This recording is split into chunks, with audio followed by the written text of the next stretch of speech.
এখানে সরাসরি আমাদের নেতা যেখানে আমাকে নির্দেশ দিয়েছেন, আমি এখানে সর্বোচ্চ গুরুত্ব দিয়ে। তারেক রহমান তিনি একটা লাইভে আপনাকে স্মরণ করে একটা কথা বলেছে, যমুনা টিভির একটা নিউজ দেখে। জি, আসলে ওইটা একটু শুনতে চাইবো যে বা ওই কাজটা অগ্রগতি কতটুকু বা তার সাথে আপনারা তো শুনেছেনই যতটুকু। এরপরে আমরা সেখানে যাই, যাওয়ার পরে সেখানে আমরা জানতে পারি, সেখানে ওয়াসা এবং সিটি কর্পোরেশনের ইঞ্জিনিয়ারদেরকে আমরা খবর দিই, তারা আসেন ম্যাপ নিয়ে। এবং যেটা আমরা জানতে পারি যে দীর্ঘ 15 বছর যাবৎ এই সমস্যাটি সেখানে রয়েছে। ড্রেনেজ সিস্টেমের কোথাও কোথাও ব্লকেজ রয়েছে, যার কারণে এটা ওভারফ্লো হয়। এখন কিন্তু শুষ্ক মৌসুম, বৃষ্টিও হয় নাই, তাহলে বৃষ্টির দিনে কি অবস্থা হয় এখানে, এটা আপনারা চিন্তা করে থাকতে পারেন।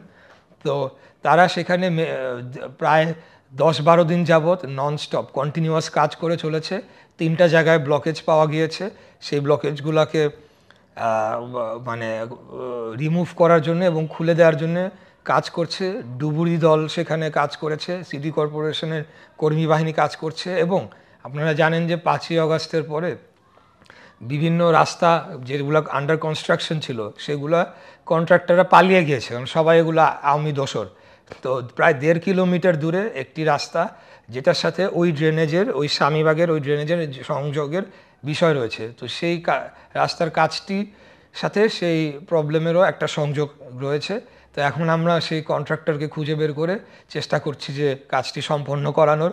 এখানে আবার যেহেতু সিটি কর্পোরেশনের মেয়র নাই, এখানে বিল সে পায় নাই, সে বিল না পেলে সে কাজ অগ্রগতি করতে পারছে না, তো অগ্রসর হতে পারছে না। কিন্তু তারপরেও এখানে সরাসরি আমাদের নেতা যেখানে আমাকে নির্দেশ দিয়েছেন, আমি এখানে সর্বোচ্চ গুরুত্ব দিয়ে আমি বলেছি যে করেই হোক এই কাজটা আমার সম্পন্ন করে যত দ্রুত সম্ভব আমার রিপোর্ট করতে হবে।